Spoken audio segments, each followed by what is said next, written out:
کہ بشر نہیں عظمت بشر ہے، بشر نہیں عظمت بشر ہے میرا پیمبر۔ سبحان اللہ کیا بات ہے، سبحان اللہ بے شک، سبحان اللہ سبحان اللہ۔ کہ بشر نہیں عظمت بشر ہے، بشر نہیں عظمت بشر ہے میرا پیمبر عظیم تر ہے۔ بہت آ رہا پیچھے سب شرح احکام ویڈیو بنے حق گئے تعالی، بنائے ویڈیو دیکھو۔ وہ شرح احکام حق تعالی، وہ خود ہی قانون خود حوالہ۔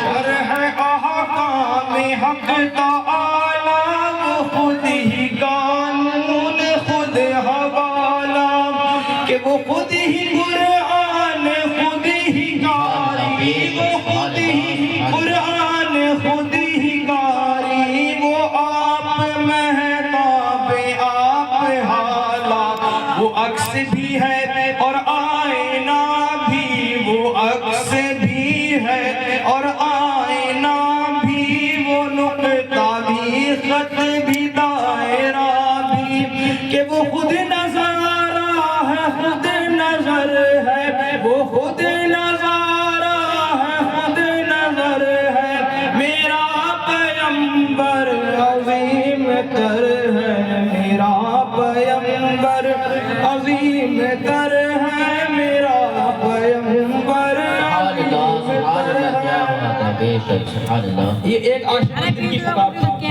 اس نے اپنے محبوب کے عشق کو اور ان کے انداز کو ان کی صفات کو بیان کیا۔ اب یہ سننے والوں کے اوپر ہے کہ وہ اس کو سمجھیں کہ واقعی میں ان کا جو نبی ہے، ان کا جو محبوب ہے، ان کے وہ جس کے امتی ہیں، واقعی میں سے عظیم و والا ہے۔ اسی لیے کسی نے کہا تھا کہ سب سے اولا و اعلیٰ ہمارا نبی۔ کس کا نبی؟ ہمارا نبی۔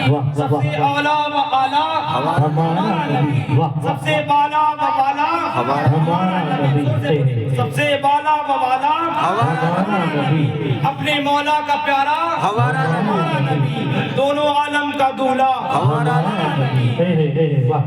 بجھ گئی جس کے آگے سبھی مشالے، جس کے آگے سبھی مشالے، شمع بولے آیا ہمارا نبی۔ ایسا نبی جس کے آنے سے تمام جتنی بتکدے تھے، جتنے بت تھے سب گر پڑے، وہ جس کا نبی ہمارا نبی۔ سب سے افضل و اعلیٰ کس کا نبی؟ ہمارا نبی۔ اسی لیے کہا گیا ملک کونین میں انبیاء تاجدار، تاجداروں کا آقا ہمارا نبی، خلق سے اولیاء، اولیاء سے رسول اور رسولوں سے اعلیٰ ہمارا نبی، خلق سے اولیاء، اولیاء سے رسول اور رسولوں سے اعلیٰ ہمارا نبی۔ جیسے سب کا خدا ایک ہے ویسے ہی، جیسے سب کا خدا ایک ہے ویسے ہی ان کا ان کا تمہارا ہمارا نبی۔ آپ دیکھیں حضرت آدم آئے، ان کے بھی آقا و مولا ہمارے نبی، حضرت آدم کا نوح علیہ السلام، عیسیٰ علیہ السلام، موسیٰ علیہ السلام، تمام انبیاء آئے، سب کے آقا و مولا ہمارے نبی۔ اور ہماری شان یہ ہے کہ یہ امت آج آخر میں ہے، اس کا حساب پہلے شروع ہوگا۔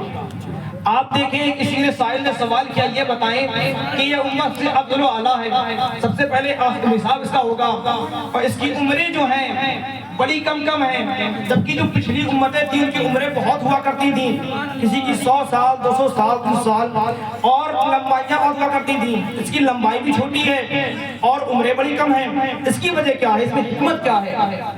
تو آپ کہتے ہیں اس کی عمر کم ہونے کی حکمت تو یہ ہے کہ جتنی عمر کم ہوگی اتنے گناہ کم ہوں گے۔ ایک بچہ پیدا ہوتا ہے، اس کے 15 سال بعد بالغ ہوتا ہے، تو 15 سال مائنس کر دیں کیونکہ اس کا کوئی حساب و کتاب نہیں۔ اس کے بعد وہ آدھی عمر سوتا رہتا ہے، اور جو جاگتا ہے اس میں گناہ کرتا ہے، یا نمازیں چھوڑتا ہے یا باتیں کرتا رہتا ہے فضول، تو جتنی وہ گناہ کر رہا ہے وہ کم سے کم رہے گا۔